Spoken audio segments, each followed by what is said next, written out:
Welcome to the Intern Whisperer, the show all about the future of work.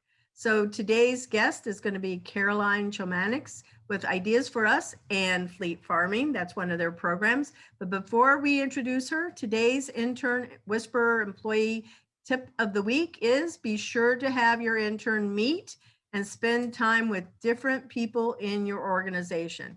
This is a nice way to introduce them to the people in the company and establish certainly a good company culture, and it's all built around relationships. So welcome, Caroline, to the Intern Whisperer. Hi, thank you for having me.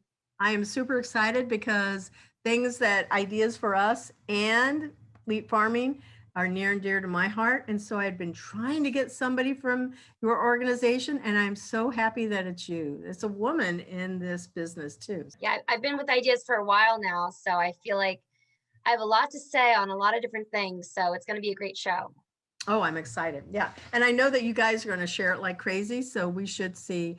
And just so you know, and you can go back and tell it to the team, your team, this show airs on 3 live radio stations, WVBR FM in New York, Cornell Radio, Valencia College Radio, 10 podcast channels, and our YouTube and also our Facebook video page. So people can watch it in video, they can listen to it. We've got a lot of downloads going on, and it's predominantly businesses that actually gravitate to our show more than students, which is kind of surprising to me. But anyway, Axel, you ready to kick off the first question? So what is your educational background and how did you get your first job? So my educational background, I went to community college. I wanted to stay close to home, and it kind of aligned with my story of how I got into environmentalism. At 20, I really didn't know what I wanted to do. And I ended up stumbling upon a botanical garden that was hidden by a forest in my community, West Orlando. And basically, I convinced the botanical garden to let me and my brother move into the 7 acres and live in a historic home. Through that, I was like, I really need to teach myself about plants if I want to live here and pun intended, grow with the nonprofit. And so I went to Valencia College and I studied landscape and horticulture technology. I fell absolutely in love with learning about plants. And from there, I basically had an opportunity to go to Rollins College on basically a full ride, as I had basically a full ride with Valencia as well. Through Rollins, I studied environmental studies and got my bachelor's. And since then, and really during the whole process, I was able to quickly apply what I was learning with my job, which was fleet farming. I'm going to say, go Tars, yay, we're both Rollins grads also. I'm very awesome. That.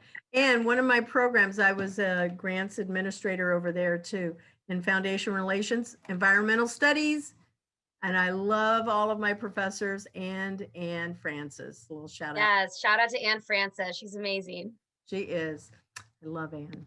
One of my bestest friends. Okay, so what's the meaning of fleet farming, but where did the Ideas for Us come? So we have the parent organization and then we have the program. Let's start with Ideas for Us.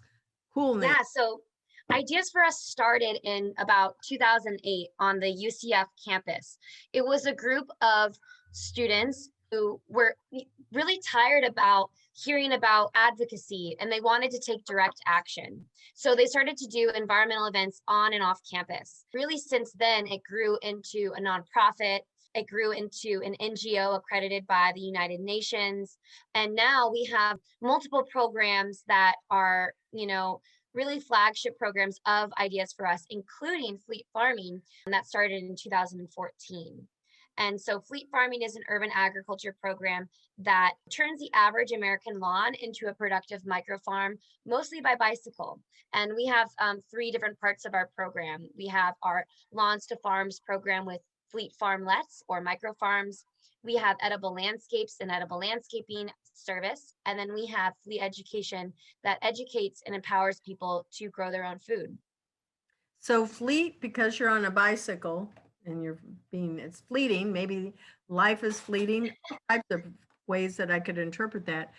Do people, I'm just kind of curious, do people find that it's hard to maintain a farm on their front yard? Because I would think people would steal my food. We haven't had too many problems with that. I think that whenever you see farms in a community, there creates, some sort of a community pride around it. You would think that, people have bad intentions, but I found that, people are surprisingly supportive and loving and caring, and they see the value of what we're doing. So, if they've taken a tomato here and there, we welcome that. So it sounds like it's always a community thing, maybe not just one person, but many people in a community are embracing this. Yeah, that's actually where the idea of fleet farming comes in. It's a fleet of people, of volunteers, of neighbors, of staff, interns, kind of buzzing around from house to house, farming together on bicycles. So it definitely is a community supported agriculture program rather than a traditional farm where you might not want people to be, stepping all around your rows. Okay, so I'm going to go back then because now you've raised another interesting question, just to clarify for our listeners. So it's not just me out there taking care of my garden, right, in my front yard. I could go and sign up with your program, and then I would have other people, part of the fleet, that would come and help me maintain my garden. A very extensive internship program that matches interns with staff, as well as community farming days that we call swarm rides. And they're farming bicycle rides through the city of where we, have our farms. And it educates people on how to grow food, but it's also just a really fun way to socialize. We have music and we usually are, eating at each farm, and it's a really great event. And I think that's really at the heart of what we do is we're trying to bring people together, and we're trying to advocate for our local food system in a new and fun way. Yeah, and nothing brings people together more than food, whether it's straight from the ground or on the plate, food to farm. Yeah, farm to plate. Yeah, I love that. So the next thing that we're going to move into here is, well, you explained ideas for us and also fleet farming and the whole history. Was Chris Castro part of the original group from UCF? Yes. So Chris remains as the president of Ideas for Us, but he was one of the students from the UCF campus that started it. It was really Chris, Clay, and a couple other people that joined together and, started something out of nothing. And I'm so thankful that they did because I absolutely love my job. I love what we do. And it's something that we literally get to see grow, whether it's through fleet farming or ideas in our other environmental programming. We're growing every single month, and it's really exciting. Whereas, I could be working for a corporation or for another established nonprofit. It feels like something that we're creating together every day. Yeah, it definitely does. I love Chris. He's such a visionary, I think. And I also know Clayton. You call him Clay, but I also know him. He's also another Rollins grad. So, yay, yes. Okay, back over here. So you wear a lot of hats. You've got the original Ideas for Us that's there. And then also you're looking at, you have all of the programs. But before we go back into fleet farming, tell us more about all of the programs that you oversee, because it is a lot. It is a lot, and we love it like that. So basically with Ideas for Us, we develop, fund, and scale environmental solutions to solve environmental challenges that we have. We're started in Orlando, Florida, where we have our HQ, where we have a ton of programming. I'm talking every week. And then we have other branches in Florida. We have one at UCF. We have one in Tampa Bay, but we also have branches internationally in Africa, Asia, and Europe. The basic idea is centered around our program called the Ideas Hive. The Ideas Hive is a community think and do tank that brings together subject matter experts in sustainability with the general public to brainstorm and to identify and to engage in solutions that are based on challenges that we have. And so all of that is aligned with our focus areas of energy, water, food, waste, and ecology. So every month, every branch is talking about something new, whether it's bringing more renewable energy to a community, or maybe our community has problems with water quality that's getting into our lakes and our rivers, which is true to Central Florida. Or maybe the conversation is, how do we bring local food to an urban environment when we don't have agriculturally zoned land? Hence, fleet farming was born out of the Ideas Hive. And what's great about this is that we're having these deep conversations where strategizing with our community. But also at the end of the month, we're doing something about it. So we might be doing a tree planting or shoreline restoration project or a pollinator garden. There's so many different projects that we're able to complete because of this model, the model being broad enough that we can kind of have a sampling of sustainability within a city, but also specific enough that we're making changes in ways that are sizable and actually, make a difference. Mm. So what kind of vegetables and fruits can people grow in their gardens? It depends on the time of the year, depends on where you live, right? So in Central Florida right now, it's starting to get really hot. So we did our job with, getting our gardens ready for summer, but sweet potatoes, okra, herbs, beans, more summer tolerant peas, cover crops, zinnias, sunflowers. There's a lot of different things that you can grow in May, but it is getting hot. So it's better to cover the soil from the sun and plant what you can. I guess summer is, our winter, which is if we were in northern states. So it's usually a time of rest. We keep things going and we take this time to amend our soil and grow our summer crops. This was totally off topic, but one of the things that I had read about is the city of Orlando, and it might be Orange County. They had a program, and I'm pretty sure they still have it, where if you wanted to have a chicken farm, or not chicken farm, but they would let you have 2 chickens, like it was a grant, and then you got the materials to build a little chicken coop, and you could have it so you could have fresh eggs in your household. I went, that is brilliant. So I was wondering, did you guys participate in that program? Don't. We actually grow 100% vegan and vegetarian crops instead of getting into any sort of animal agriculture. But yeah, I personally, I would love to have chickens one day in my life. That's kind of like one of my, gauges of success is if I've have some Rhode Island Reds or some sort of chickens. Yeah, it sounded like it was a really cool thing. And then I was thinking, well, I guess it's only roosters that crow at morning. So I was hoping it wasn't the chickens because I thought that would be a deterrent. Bees, I'm going to throw bees in here. So honey farms. So do you guys do anything with the bees also? What we do, we don't have any hives that we keep, but what we do is we have native landscaping around most of our fleet farming micro farms or farmlets to really encourage the pollinators to come with help with the crops. But that's something maybe we'll get into in the future. And my other job as a homeschool teacher to some really great students teaching nature and gardening, that's one thing that we definitely have lessons on is beekeeping. Hmm. Yeah, I know some of the homeschools, they've had the beekeeping for sure, but they also talked about the value of having cross pollination. But, ladybugs and all of the different types of insects that are out there, there's really a purpose for every single one of them, even the annoying mosquitoes that we do not like. We need to respect the boundaries. And I usually go, well, if I'm in their house, then they have the right to suck blood out of me. But if they're in my house, no mosquito will live. I think a good, thing to remember is when Rachel Carson wrote the book Silent Spring Oh, and yeah. how pollution was affecting her community and she couldn't hear the sounds of nature anymore. And I think that that's a really good thing to remember even into today. We might not like things like mosquitoes or I don't know why you wouldn't like bugs. Cockroaches. I love bugs, but we want to have these sounds in nature. That's an indicator of a healthy ecosystem, right? Yeah, I know Rachel. She's awesome too. Oh my God. Yeah, you're mentioning all of these people that I know. So, yeah, I do agree with you on that one for sure. But there is always something about being able to hear the bugs, cicadas, things like that. It's very comforting sometimes. Oh yeah. Camping. It feels like camping. All right. Fleet Farming's mission.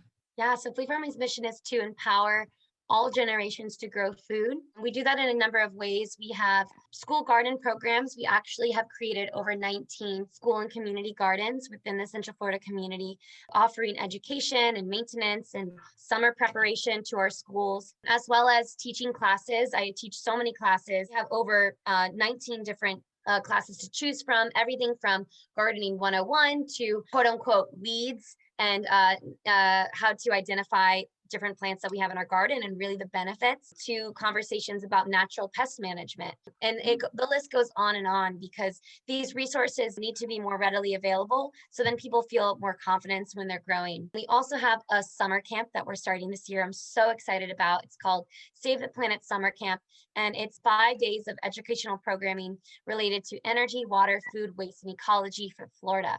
So when the students come out of this, they're going to be so informed about everything that has to do with sustainability. I'm so excited to offer that. And on top of that, we really see our internship programs as a form of education. We're giving one-on-one training in things that are usually, careers that you have to kind of get into to have these opportunities. So we offered 16 different internships, and I'm sure you'll ask about that later. Yeah. Feel free to talk about it now, though. We're in it. Go ahead.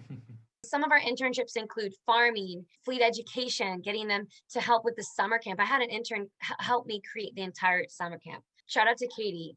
Katie, she's amazing. Blog writing, grant writing, and fundraising, social media, videography. We have them in eco-action organizing for all of our branches, international affairs. We have farmers market business, and the list goes on and on. We really have a lot of different options because we know that it's hard for people to get things on their resume when they don't have any experience. How do you get the job or get the internship when you're starting from zero, from an interest, right?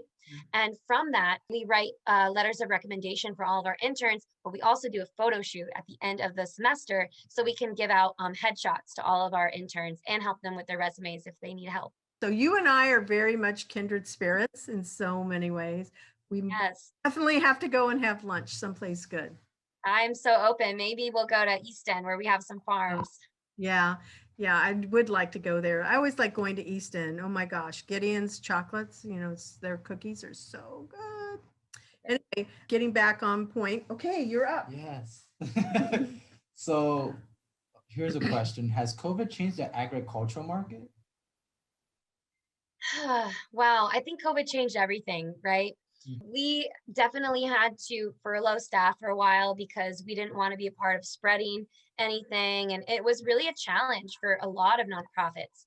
I think that the Central Florida Foundation announced that 30% of nonprofits closed during this time. So it definitely was a challenge in fundraising for our agricultural programming, our school garden programs, our different projects through Ideas for Us. But food wise, I think it was a renaissance in a way because people really realized that, what we have locally is super important. Being able to provide your own produce and to be able to grow your own food is something that everybody should have when, especially when it's in times of need. And, you might feel like you can't go to the grocery store, or you feel like you're not able to get the supplies that you need, whether people are hoarding it or because they're not as available anymore. That's when you realize, what do I have to rely on in my yard? And so we saw a lot of interest in gardening, growing food, in our edible landscaping service, even in supporting our CSA, our community supportive agriculture, weekly baskets of produce. People were really thinking about building immunity through nutrition and through healthy food. And we know that food that is harvested, freshly, is more healthy for you than food that has been harvested and stored and sprayed with, chemicals that make it ripen at the right time, and et cetera, et cetera, et cetera. So yeah, I think it was really a mindset shift that we experienced through COVID. And I think our staff and our programming was able to adapt and come out of it having a little bit more seriousness, even for what we do, and knowing that it's something that, can really change a situation when you're in a time of need. I would think so, because people were desperate also. They knew they couldn't go out, but yet gardening was probably a welcome relief. You're getting your hands in, the dirt, nature. It's feeling more grounding than the isolation of being in a house constantly, or with, just whoever it is that you live with. So I would think gardening would be very, very beneficial. When I my first 2 years of college, I went to University of Florida, and then I ended up graduating from Rollins College and went to Florida, Gainesville. I had signed up and I had a community farm. And that was one of the things that I had on the list is community farms out there at that big school. You know, I'd go pick my plot that I wanted to have, and it's all, you know, like in a fence, but I grew corn, I grew tomatoes. I tried to grow cauliflower, really hard to do that. Didn't know that there was a little trick to cauliflower too. You're supposed to cover those little leaves and everything. Went, why is it all green? It looks weird. But, you know, I learned a lot about that, and it was fun because, like what you were saying, the only transportation I had when I was at Florida was a bicycle. So I was riding my bike everywhere, and it's a different kind of a lifestyle. So I'm glad to see that community farms, sustainable farms, fleet farming, these are coming back in a time when I think it's very needed with so much that is automated and just sedentary. I read an article last week. It said that sitting Zoom is like the new smoking. Totally. Yeah. So getting on your bike and going farm to farm, you know, through your neighborhood, who doesn't want to do that? So we definitely want to encourage people to start up programs like fleet farming too. You know, maybe you can grow food in your backyard or front yard and get other people to grow too. And some other options are fruit trees. Fruit trees are Oh, super easy to maintain and limes, water lemons, them in. right? Orange trees and avocados and mangoes, those all grow really well here, right? Definitely. Yeah, I love them. Barbados cherries, bananas, lychee. Like we can grow some really fun stuff. So good. Is lychee, is it a smaller tree or does it grow really big too? I would say maybe it's a medium-sized tree, but when they fruit, and I've seen them fruit in Central Florida, wow, they have so many fruits on them. Similarly, but a little bit taller is avocado. They just have Yeah. so much bounty from them. Yeah, raccoons like them a lot. So you have to beat the raccoon to get your avocados when they hit the ground. Because I would go out and I'd go, where are they? They're just like half eaten, and they go on, I guess, to the next avocado. It was really frustrating because I would go, couldn't you just finish the whole darn avocado? You take like, What you could do is put like a you know, when you get strawberries and it comes in that case that kind of snaps, you can yeah. kind of use that to snap over some of them. But again, you know, our wildlife is struggling. So maybe that raccoon, even though he could have finished the whole avocado instead of taking a bite from each one, you know, they do have an important place in our ecosystem. Anyway, what's the difference between agriculture or regular farming compared to sustainable farming? So I think when you think about our food system being on industrial level, right? There is a lot of additives that you have to add to these systems because of the way that we're basically fighting nature. So when you think about monoculture farms, right? Growing one crop for sometimes thousands of miles. This goes against so many things that nature, you know, rules that nature abides to. When you are growing in this type of fashion, you need pesticides, fertilizers, insecticides.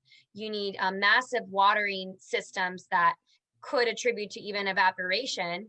And, you know, you have to add more water. So, you know, having all of these different things working together to produce a crop has environmental and social consequences.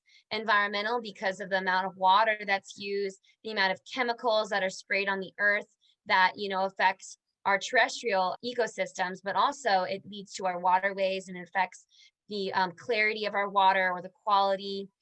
It also affects the air and air pollution because of these big machines using gasoline, sometimes diesel, to come up and down the rows. But really, a huge one is the social aspect of how this affects people. And it affects people generationally. You know, some of the chemicals that's being used, it's been shown, like glyphosate, for example, it's been shown to really affect, you know, generations of these farmers. And that's totally not fair. Whether they're breathing it in or they have it on their hands or their skin, it really attributes as well to modern day slavery situations where they have to basically get paid by the amount of produce that they harvest, maybe the weight or the number of items, which means that they're not going to take breaks or, use the restroom or drink water or et cetera, et cetera, et cetera, that they need to do because they want to make more money for their family because they're getting paid so little. So there's so much that goes into it. And a really great book about this type of situation in Florida is called Tomato Land, and about how even in America, this happens.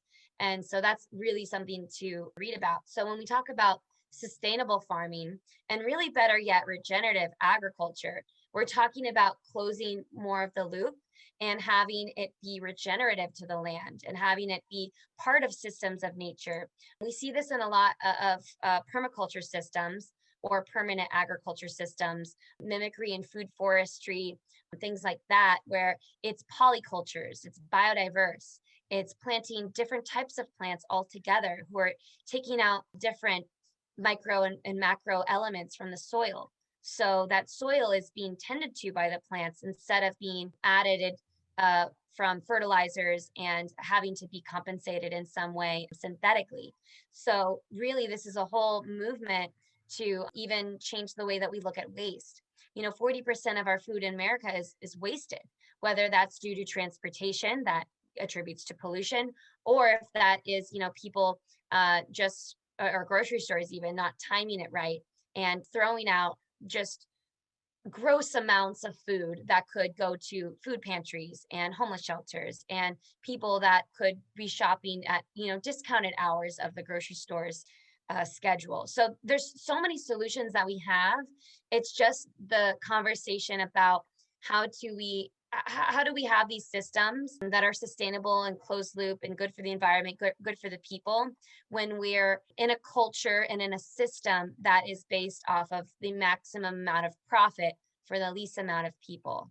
And so when, we're creating programs like fleet farming isn't the answer, but all local growers are the answer to keep our supply chains short and local, and to grow seasonally, to not be fighting nature so much, not having so many additives, and really to be tending to the soil, adding soil amendments, caring for the land that we have, and in turn, inviting the ecosystem to still live here, and to still be here with us. Mm-hmm. And whereas you have the system that's regenerative, that's also thinking about, paying people a living wage or better to be able to provide nutritious food for their family. And so I think that in a lot of ways, Orlando is very behind. We don't have the systems that Portland or Boulder, Colorado, or other places, Asheville, North Carolina, they have a rich culture of local food established. But I think we're making a lot of headway. There's a lot of really amazing farms, just to shout out in the Central Florida community, Ever Oak Farms, there's Infinite Zion Farms, there's Winter Park Urban Farm, there's Frog Song, there's a bunch of different ones, Noble Roots, that are really making a name for themselves here and adding to that more sustainable and regenerative culture. So good. Do most farmers markets, I've gone to the one in Maitland, Winter Park, and then some of the surrounding areas here of certainly of Orlando. Do they have, for the most part, local farmers there? Because there is always this, I swear they're on a circuit. There will be people go, but didn't I just see you yesterday over there at Winter Park, and now you're here Sunday at, the farmers market in Maitland? And I'm wondering, is it a family that actually goes around, or is it a bigger farm and they just go everything? I love this question because farmers, truly local farmers, not resellers. There are something that we call Costco growers that they fill up, at 4 a.m. at, some of these bigger distributors, and then they bring that food from Guatemala, Mexico, California to a local farmers market, kind of in a way deceiving what the local farmers market is supposed to be, getting the best spots and et cetera. It does exist if you look for stickers on produce. But when we talk about providing support to our local farmers, how do I do that? You sold me on supporting local food systems. How do I do it? One of the best ways is to go to your local farmers market and to buy local. We really rely on this. Even in the summer months, it can be so difficult to make it worth your time. Sometimes you're there from 5 p.m. to 9 p.m. and that's a long time to only make $100. And even that, there's costs associated. So how much money are you really making? So I think that's one way that you can really support your local growers is through the farmers market. And telling your markets that you want to see more local food, or you want the local vendors to have better spots at the farmers market, because it does make a difference. But also, besides that, you can support farms CSA programs or community supported agriculture programs. Basically what that is a weekly basket of produce, whether it's a full share or a half share, and you're just getting whatever the farm has available, which is cool because you're supporting seasonal, you're supporting a rich diet full of diversity, right? And you're making fun recipes from what you have, and that you're supporting your local food system. So doing that is really great. And then of course, when there's any farm to table dinners, be the first one to buy a ticket, because they go fast, and it's so amazing to have a full meal from local growers, and to have that experience to sit down and talk with them and listen to music, maybe have some wine, and yeah, they're really fun events that I know that a lot of farms do too as well. Oh, I've gone to those too. I like them very much. And I know you and I, before we started the show, we talked about East End Market. That's a place where people here in Central Florida can go and, check out some of the local artisans of various, whether it's bread or cookies or whatever.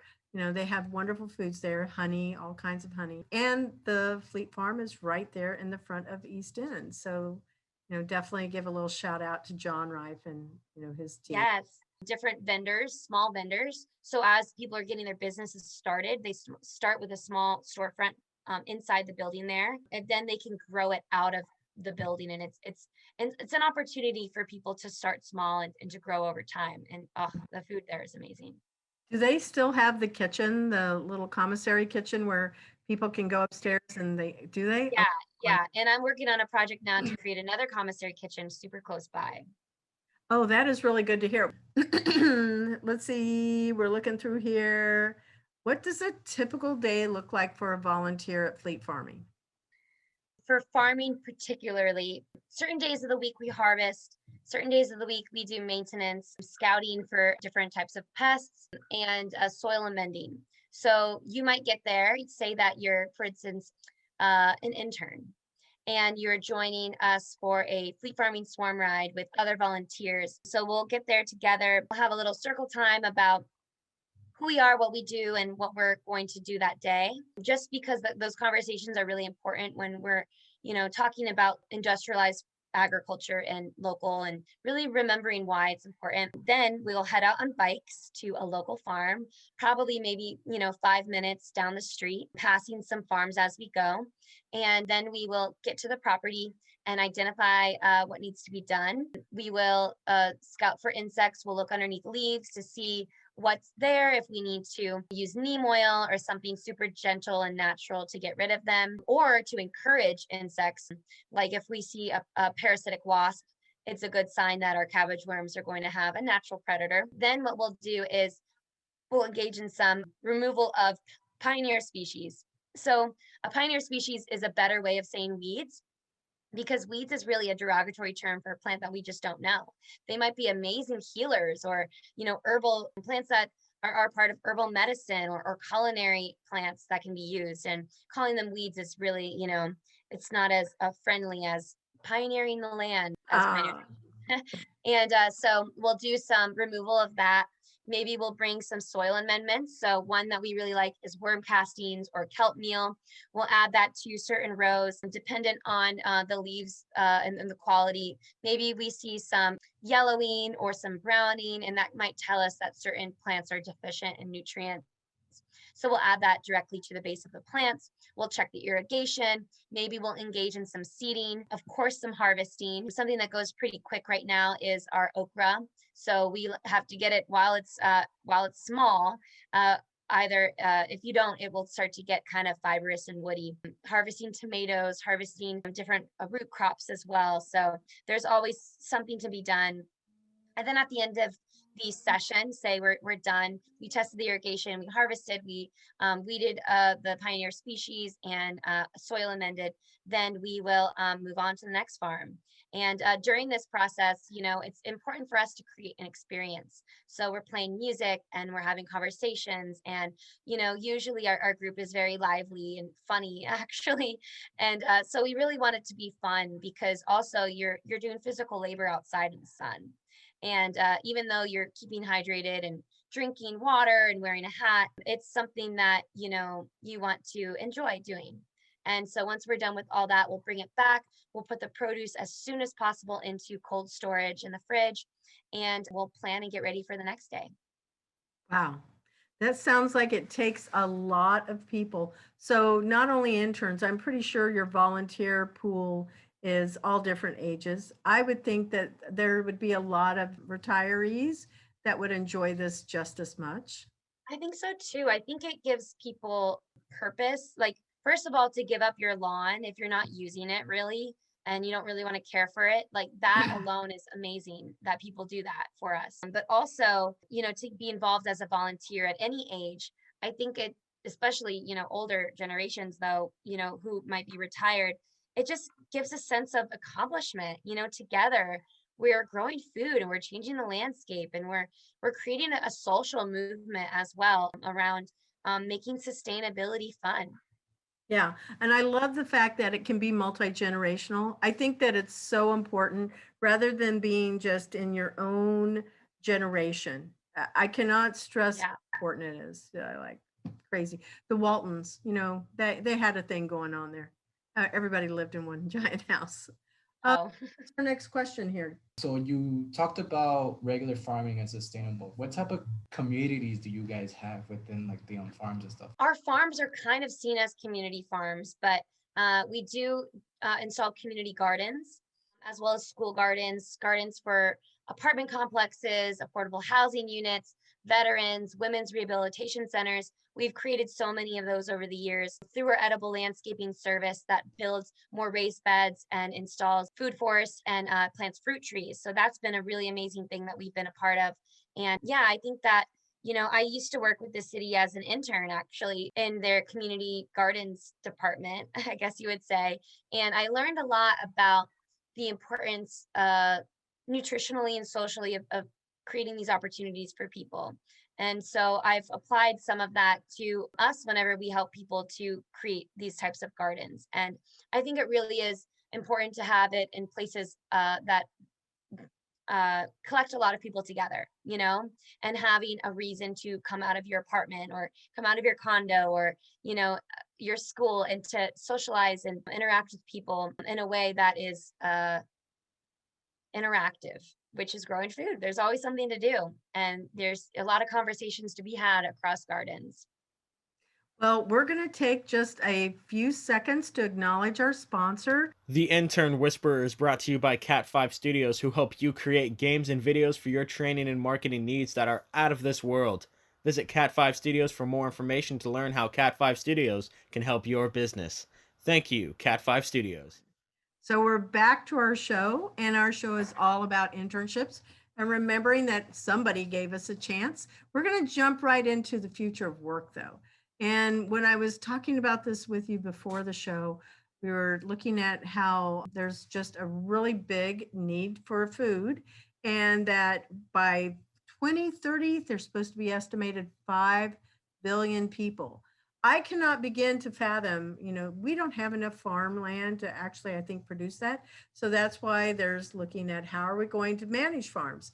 I think that community farms, fleet farming, having different ways that we grow our food, whether it's vertical, that all matters. And to be able to have something like that means that it's going to be reaching all different classes of people, So what are your thoughts about what does it look like in 2030 or 2025? What does it look like? Yeah, so I think a lot of that is it's going to have to be everything. So it's going, in my opinion, it's going to have to be in-ground urban agriculture, like with fleet farming, yes, but also hydroponics, aeroponics, aquaponics, because whenever you have, more pollution in the air, whenever you have, the risk of natural disasters more prevalent, which we probably will see. You need to protect your resources, and food is one of your resources. And so also, systems like hydroponics can save a lot of water, aeroponics, perhaps hydroponics as well, because it's more circulating. It does take out the aspect of, ecology and the ecosystem and being outside and all of that, which I love so much. But these solutions are going to have to be flexible to the ever-changing environment. So I really see a lot of, like I said, all of those different growing methods being used more prevalently, using more things like microgreens that have more nutrition, used with less agricultural effort as well. They really pack a nutritional punch with different things like sunflower sprouts and things that Jennifer Waxman Lloyd actually taught us from The Village is Grown, who has an amazing resource out there that is just, top of the line, next level. Also, Urban Smart Farm, Diego is just a wonderful person, but also they have a really good thing going with using the vertical space as well. So, who knows, maybe fleet farming will adapt and we'll start to grow indoors more, but I feel like there is that social element and that health element too of getting outside that we just, love so much. So those are some of the things that I see. Also, probably using more of our waste than we are. We kind of just throw a lot of it away when, resources are going to be very necessary to keep systems going. And waste is one of them, of using our food waste for agricultural uses and composting, even energy. You can have energy off of, I think,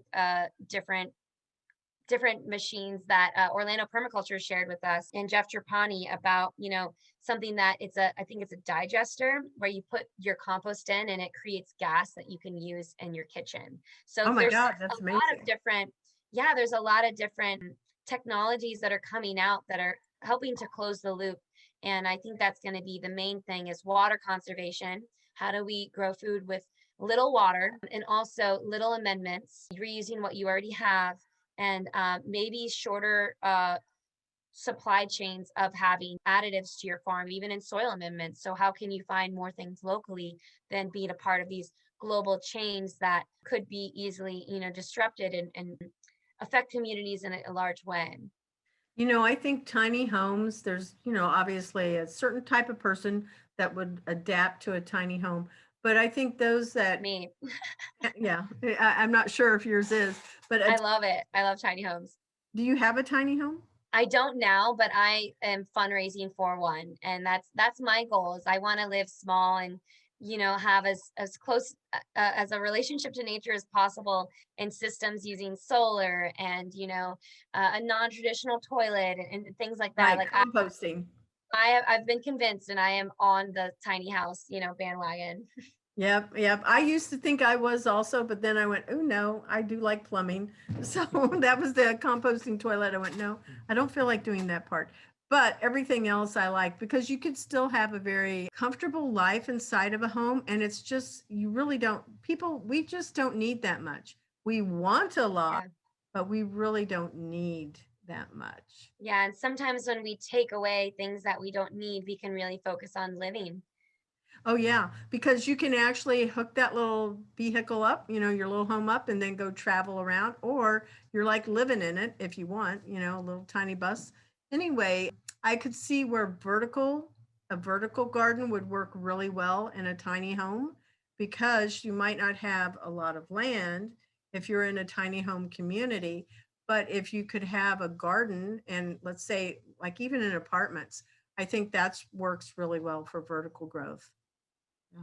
Yeah, they're really flexible. We actually sell some grow towers with our edible landscaping service that have soil instead of the water used for aeroponics or hydroponics. So those are really flexible, and you can really stick them anywhere that you have sunlight. So yeah, I think that every home, maybe in the future, will have some sort of growing device like that, and down to a science where it's easy to take care of.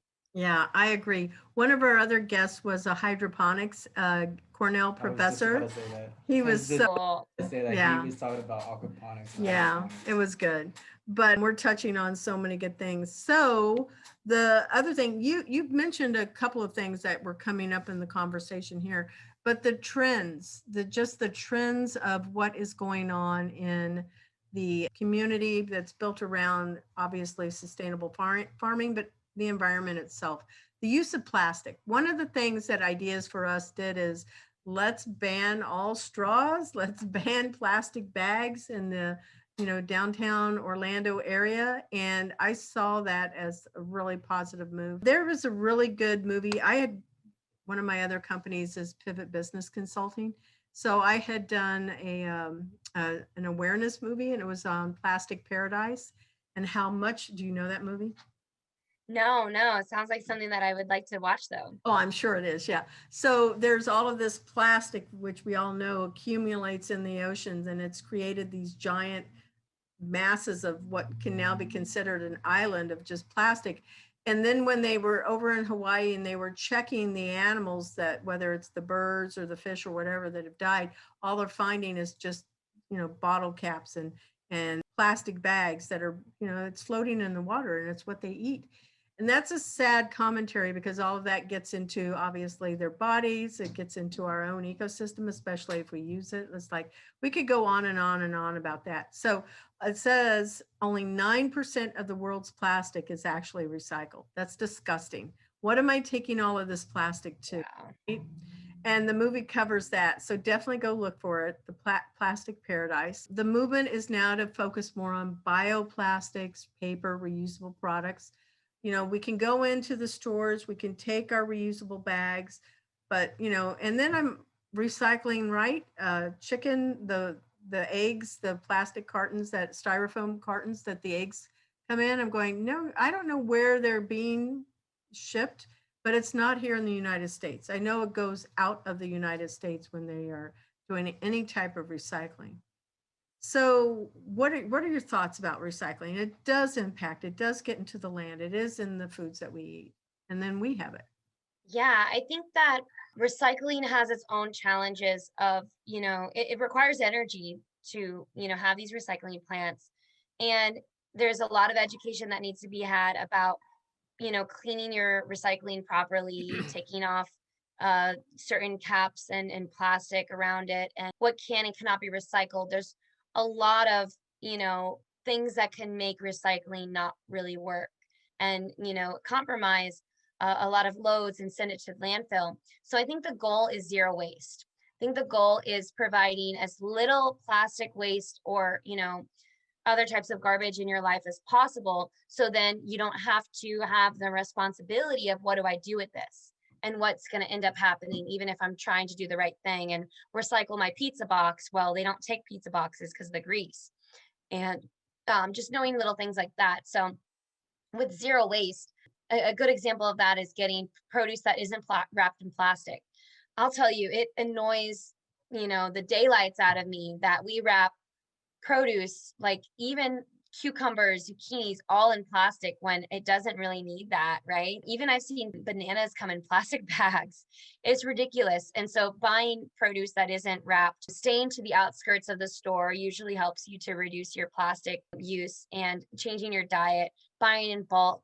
Bulk stores are amazing. In Orlando, one of my favorites got shut down, but even buying online on with sustainable companies that you could request as little packaging as possible. You buy a big thing of rice or a big thing of quinoa, and you don't have to have that burden of the waste as much. A really good example that I hope everybody does is, instead of using paper towels and anything disposable, you use reusable rags. There's even reusable menstrual products. You'd be surprised how toxic and how big of an issue it is with litter, with feminine tampons and pads every single month, when you could just be using reusable pads and menstrual cups that are better for your body, and you produce almost no waste at all through that. And the just list goes on and on. It begins with straws and being like, oh yeah, I don't need a plastic straw, that's ridiculous. I don't get straws anymore. I don't get it. I can just sip out of the side of a cup happily, right? Yes. But then it just grows to more and more and more. And I don't think it's a conversation of like, how bad are you to the environment, but like more exciting and inspiring of like, oh, well, now that I did that, now I can try to get a shampoo bar, or I can try to do this. And it can be a fun thing and not have to be something that, you're thinking about waste and how much you've produced in your life. as something that, you know, is kind of depressing. You can change that mindset. Yeah, yeah. There was another, and I know we're still on topic somewhat because it's about environment, which impacts Yes. our food. So when I was working at the Nature Conservancy, there was another movie too that came out, and honestly, I can't remember the name of it, but it was an underground journey of the aquifer. There were two Oh, scientists, and they. what a great movie. Do you know that movie? I do, and it's one of my favorites, and I What is always it? tell my students about it. I could look it up, It Aquifer, was Florida, but produced by the Nature Conservancy. I'm so sure of it because they went and they went to the entrance of the aquifer, and you can only go one way. You go all the way, and they had to make sure they had enough air going in there. And it was disgusting to see how many people had dumped tires and big giant drums that were in yeah, that stuff in the middle of the aquifer. And I'm going, that's where we're drinking. Oh my God, got to be kidding me. it's crazy because, you know, if you've ever been to a Florida spring, it is sacred. It's absolutely Yes. beautiful. The water is so clear and what we would assume is clean, right? And it's just a shame that, you know, even when you go to visit the springs, if you know, have sunscreen all over your body that has different chemicals that are bad for waterways, I think it's called oxybenzone or something like that, something with you're even polluting that by going in the water. Or maybe you just washed your hair and your shampoo is getting in the water, or maybe your fertilizer on your lawn, and et cetera, et cetera. And it's like, you know, the more you know, the more that you can help to protect the things that you love, right? And I love the Florida Springs. I love our Florida state parks, lakes, et cetera. And the least amount of additives that we have, the better. A good example of that is you brought up Grove, I think earlier, and, you know, thinking about your cleaning products as well and your soap. So not all soaps are good for the environment. Some of them They're have not. chemicals that are not good for your body. You know, your skin is your largest organ, and you can absorb those nasty chemicals. So using more things like Dr. Bronner's or biodegradable soaps are better for you, better for the planet. And like I said, it's just a form of, you know, learning more and adapting more sustainable swaps to your life. Yeah, I've seen some new commercials out, and this is one of the trends too, is to focus on reusing. And there's been a lot of those, not on TV, I just watch it online. But there's a movement now to make sure that people are not throwing their furniture away. Like, really, take it someplace, put it in a car, have somebody come and pick it up, but take it where somebody can reuse that piece of furniture. Green energy. Let's move over to green energy. Okay, so we can talk about that. Solar, wind, biomass energy, anything that's sustainable. So, Totally. do you also teach about those things? Yes. So ideas for us as an advocate for renewable energy.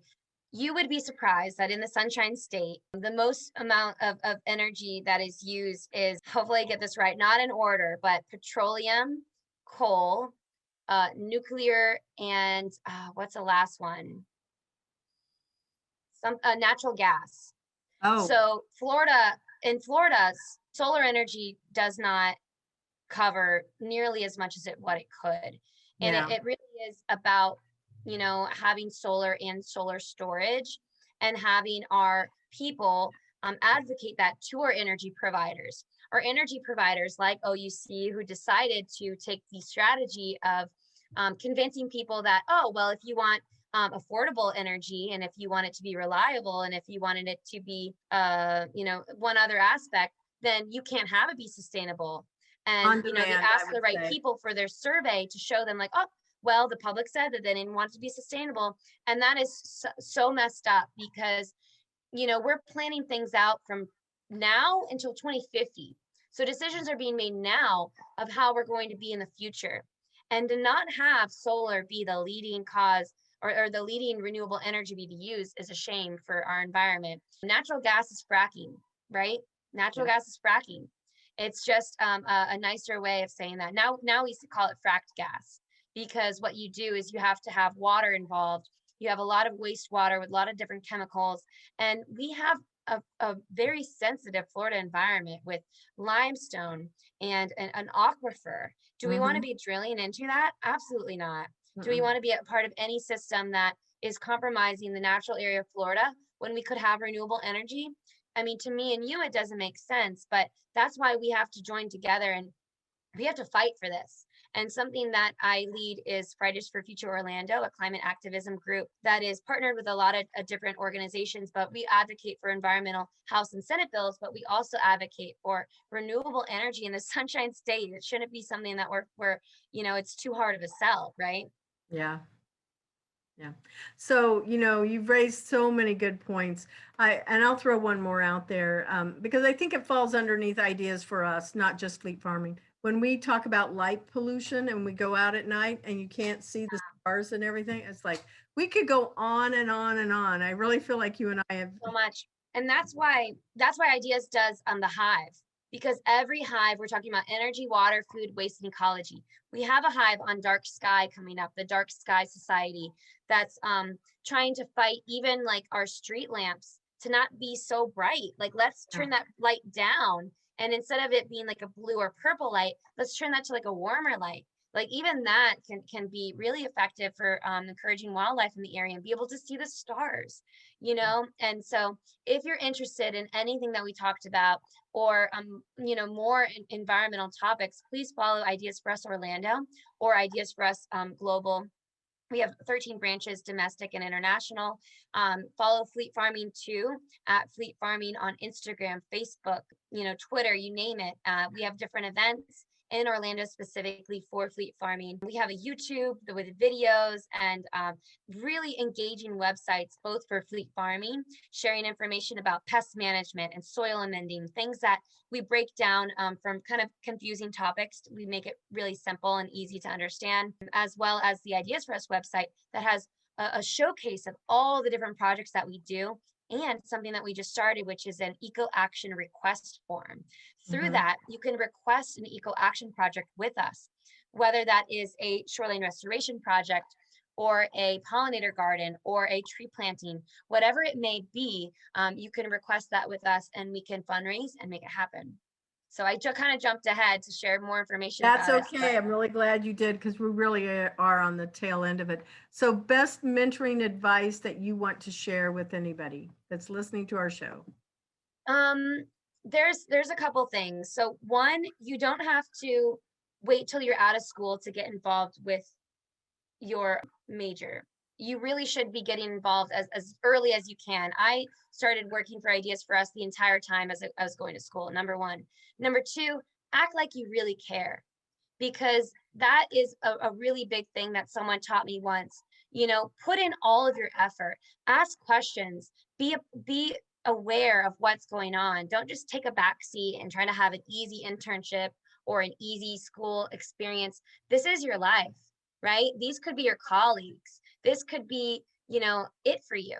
So really get involved and act like you care. You care about the environment. You care about people. What do you care about, and how can you showcase that in your work? So that's what I would say. Yeah. Well, that is good stuff. You also told us how people could find you. So I want to thank you for being a guest on the show. And we're going to thank our sponsor, Cat 5 Studios, and our production team, Axel Aponte. Video and auditing team is Steve Neese, Nala Ellie, Raymond Ahmad. Well, I'm hoping I'm saying it right. Ahmad Khan, Mitzaria Rosales, and Berkeley Walgamot. We have all new people here, and they have some hard names for me. So they're going to teach me this. Anyway, employers, visit Intern Pursuit at www.internpursuit.tech to learn how you can get matched with amazing intern talent and have marvelous results. Thank you for supporting our show and subscribing to us on Podbean.